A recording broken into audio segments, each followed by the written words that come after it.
ঘরে থাকা উপকরণ দিয়ে বানিয়ে নিলাম একটি স্ন্যাক্স আইটেম। হ্যালো এভরিওয়ান, আসসালামু আলাইকুম। Welcome back to my channel Shabnam daily vlog. আশা করছি আমার সকল বন্ধুরা অনেক বেশি ভালো আছো, সুস্থ আছো। আলহামদুলিল্লাহ আমিও ভালো আছি। মজাদার একটি স্ন্যাক্স রেসিপি বানানোর জন্য এখানে বেশ কিছুটা আলু আমি অফ ক্যামেরাতেই সিদ্ধ করে নিয়েছি কয়েক টুকরো মুরগির মাংস, নিয়েছি পেঁয়াজ এবং কাঁচামরিচ আর ছোট্ট এক টুকরো আদা। তো প্রথমে এই মাংসগুলোকে একদম ছোট ছোট করে কেটে নেব। আশা করব আমার যে সকল বন্ধুরা ভিডিওটি দেখছো, ভিডিওর শুরুতে একটা লাইক দিয়ে পুরো ভিডিওটি কন্টিনিউ করবে। দেশের বাইরে যেখান থেকে আমার ভিডিও রেগুলার দেখো এবং আজকেও দেখছো, সবাইকে অসংখ্য অসংখ্য ধন্যবাদ, মন থেকে দোয়া রইল। আর যে সকল বন্ধুরা ফার্স্ট টাইম আমার চ্যানেলে ভিজিট করেছো, আমার রেসিপিটি দেখছো, যদি আমার রেসিপিটি একটু হলেও ভালো লেগে থাকে তাহলে চ্যানেলটাকে সাবস্ক্রাইব করে পাশে থাকা বেল আইকনটি অন করে নেবে। আমি যখনই নতুন ভিডিও আপলোড করব তোমাদের কাছে খুব সহজেই পৌঁছে যাবে। এই যে কথা বলতে বলতে আমার মাংসগুলো কিন্তু একদম ছোট ছোট করে কেটে নেওয়া হয়ে গিয়েছে। খুবই সহজে অল্প উপকরণ দিয়ে এই মজাদার স্ন্যাক্সটি তৈরি করা যায়। যে সকল উপকরণ ব্যবহার করছি প্রত্যেকটা উপকরণ আমাদের সবার কাছে খুব সহজেই থাকে, সবসময় পাওয়া যায়। এবার আদাটাকে একদম ঝুরি ঝুরি করে কেটে নেব। এই আদাটা দেবার কারণে এই নাস্তাটির ভিতর থেকে অনেক সুন্দর একটি ফ্লেভার আসবে, খেতেও ভালো লাগবে।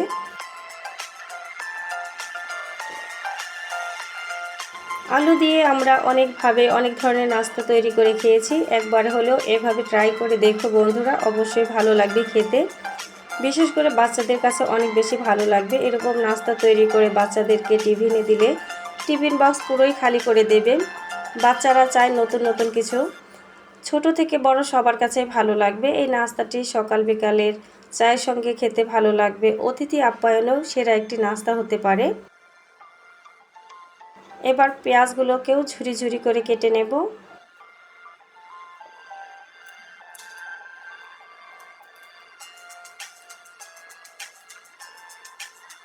আমার ভিডিও কিংবা ভয়েসের মাঝে কোথাও ভুল হলে বন্ধুরা সবাই ক্ষমা সুন্দর দৃষ্টিতে দেখো।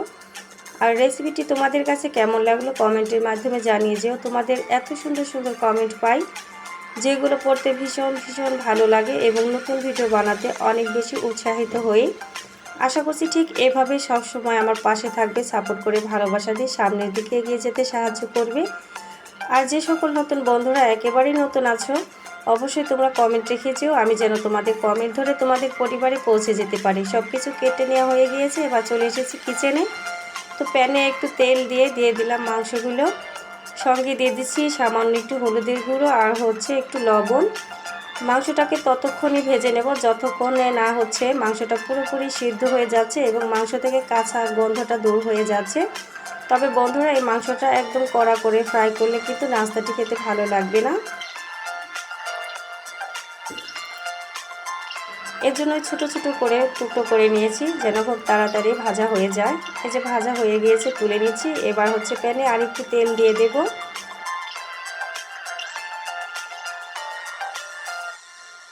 এবার পেঁয়াজ, কাঁচামরিচ এবং আদা কুচিটাকে একদম লাল লাল করে ভেজে নেব। এই নাস্তার ভেতরে কাঁচা পেঁয়াজ, মরিচ এগুলো কাঁচা দিলে খেতে ভালো লাগবে না, এজন্য অবশ্যই ভেজে নিতে হবে। এগুলো ভেজে নেওয়া হয়ে গিয়েছে। অফ ক্যামেরাতে মাংসগুলোকে শিলপাটায় থেতো করে নিয়েছি। এই যে দেখতে পাচ্ছ একদম ঝুরি ঝুরি করে থেতো করে নিয়েছি। এবার আলুগুলোকে মথে নিতে হবে। একদম মিহি করে একটি ডো তৈরি করে নিতে হবে, এখানে যেন দানা দানা ভাবটা না থাকে। তো কিছুটা সময় ধরে হাতের সাহায্যে খুব সুন্দর করে মথে নিচ্ছি। এবার এখানে দিয়ে দেব সামান্য মরিচের গুঁড়ো, দিয়ে দেব স্বাদ মতো লবণ। বন্ধুরা মাংস যখন ফ্রাই করি তখন কিন্তু মাংসের ভিতরে লবণ দেওয়া হয়েছিল, এর জন্য লবণটা বুঝে শুনে দিতে হবে। তারপরে দিয়ে দিচ্ছি ঝুরি করা মাংসগুলো, দিয়ে দেব 3 টেবিল চামচ পরিমাণ হবে কর্নফ্লাওয়ার। এখানে কর্নফ্লাওয়ারের পরিবর্তে তোমরা চালের গুঁড়ি কিংবা আটা, ময়দা যে কোনো একটা দিলেও হবে। আর দিয়ে দিচ্ছি সয়া সস। সয়া সসটা অপশনাল, তোমাদের হাতের কাছে থাকলে দিবে, না হলে এটাকে স্কিপ করে যাবে।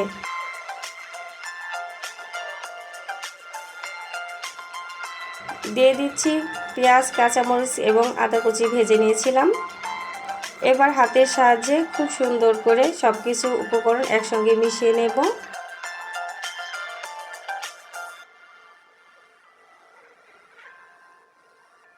সামান্য একটু সরিষার তেল দিয়ে দিলাম, এতে করে নাস্তাটা বানাতে সুবিধা হবে, হাতে লেগে যাবে না। আর হ্যাঁ বন্ধুরা, এখানে তোমরা ঝালের পরিমাণটা যদি বেশি খেতে চাও তাহলে বেশি দিলে ভালো লাগবে। তো আমার বাচ্চারা ঝাল পছন্দ কম করে, এজন্য ঝালটা আমি কম দিয়েছি। সর্বশেষ এখানে ভাজা জিরে গুঁড়ো আর কিছুটা গরম মশলার গুঁড়ো দিয়েছি। তো ভালোভাবে মথে নেবার পর এবার হাতে সামান্য একটু সরিষার তেল মেখে এবার নাস্তাটি শেপ করে নেব। যে কোনো ধরনের তোমরা ডিজাইন করে নিতে পারো। তো লম্বা লম্বা করে আমি বানিয়ে নিচ্ছি। এই যে একটি নাস্তা বানানো হয়ে গিয়েছে। তো আরও কয়েকটা তোমাদেরকে বানিয়ে দেখাচ্ছি। আর বন্ধুরা, এখানে আটা, ময়দা, কর্নফ্লাওয়ার যেটাই দাও না কেন অবশ্যই একটু বাড়িয়ে দেবে। কম হলে কিন্তু এই নাস্তাটা যখন ভাজবে তখন কিন্তু এটা গলে যেতে পারে, এজন্য একটু বাড়িয়ে দিতে হবে। তো এক এক করে সবগুলো নাস্তা বানিয়ে নেব।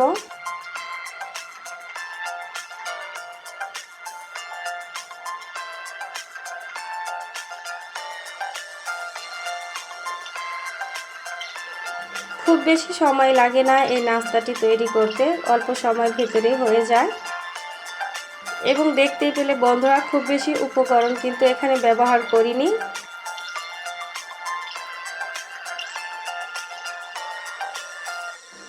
হাতে একটু সরিষার তেল মেখে নেবার কারণে খুব সহজেই নাস্তাগুলো বানানো হচ্ছে, হাতে একটু লেগে যাচ্ছে না। কে কোথা থেকে আমার এই রেসিপিটি দেখছো কমেন্টের মাধ্যমে জানিয়ে যেও। তো এক এক করে সবগুলো নাস্তায় আমার বানানো হয়ে গিয়েছে। এই যে দেখো, দেখতে কিন্তু এখনই কত সুন্দর লাগছে। এবার এই নাস্তাগুলোকে ফ্রাই করে নেব। চুলে আগে থেকে তেল বসিয়েছিলাম, তেলটা গরম হয়ে গেছে। তবে তেলটা হালকা গরম হবার পরে নাস্তাগুলো দিয়ে দিতে হবে।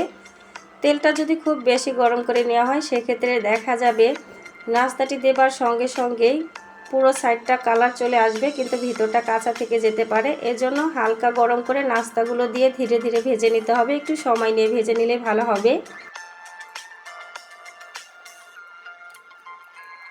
আর অবশ্যই এই নাস্তাটি ভাজার ক্ষেত্রে তেলের পরিমাণটা একটু বেশি দিতে হবে। তো কিছুক্ষণ ভেজে নেবার পর এই যে কালার চলে এসেছে, এই পর্যায়ে একটা কাঁটা চামচ দিয়ে নাস্তাগুলো উল্টে পাল্টে দেব। সম্পূর্ণ সাইড যেন একই ধরনের কালার চলে আসে, একদম ব্রাউন কালার পর্যন্ত ভেজে নিতে হবে। দেখতে পাচ্ছ বন্ধুরা, এক শেপ আমার ভাজা হয়ে গিয়েছে। এবার তুলে নেব, খুব ভালো করে তেল থেকে ছাড়িয়ে নিতে হবে। একটা নাস্তাও ভেঙে যায়নি, খুব সুন্দর লাগছে দেখতে।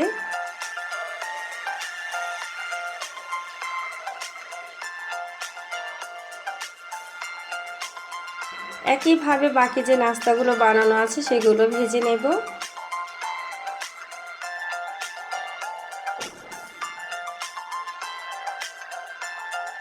আবারও বলছি বন্ধুরা, ভিডিও দেখতে দেখতে যারা এই পর্যায়ে এসেও একটা লাইক দিতে ভুলে গিয়েছো, ছোট্ট একটি লাইক করে দিও। আর রেসিপিটি তোমাদের কাছে বেশি ভালো লেগে থাকলে শেয়ার করে দেবে। তোমাদের একটি লাইক, একটি শেয়ার আমার জন্য অনেক বেশি উপকারে আসবে।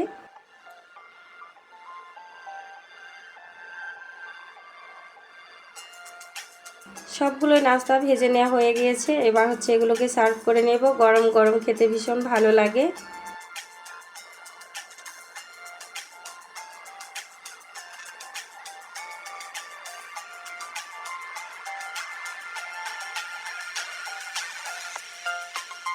এই যে সবগুলো নাস্তা আমি একটি প্লেটে খুব সুন্দর করে সাজিয়ে নিয়েছি। দেখতে পাচ্ছ বন্ধুরা কতটুকু সুন্দর লাগছে, খেতেও কিন্তু মাশাআল্লাহ দারুণ ছিল। এবার এগুলোকে টমেটো সসের সঙ্গে পরিবেশন করে নেব। এক কথায় বলতে গেলে এই স্ন্যাক্স নাস্তাটি জাস্ট ওয়াও। অবশ্যই একবার হলেও বাসায় ট্রাই করে দেখো। আমার বিশ্বাস আজকের এই নাস্তার রেসিপিটি আমার বন্ধুদের কাছে ভালো লাগবে। তো আজকের মতো রেসিপি থেকে বিদায় নিব। আবার চলে আসবো তোমাদের মাঝে কোনো এক নতুন রেসিপি কিংবা ব্লগ ভিডিও নিয়ে। সে পর্যন্ত আমার সকল বন্ধুরা ভালো থেকো, সুস্থ থেকো। প্রত্যেকের জন্য মন থেকে দোয়ার ভালোবাসা রইল। আজকের মতো আল্লাহ হাফেজ।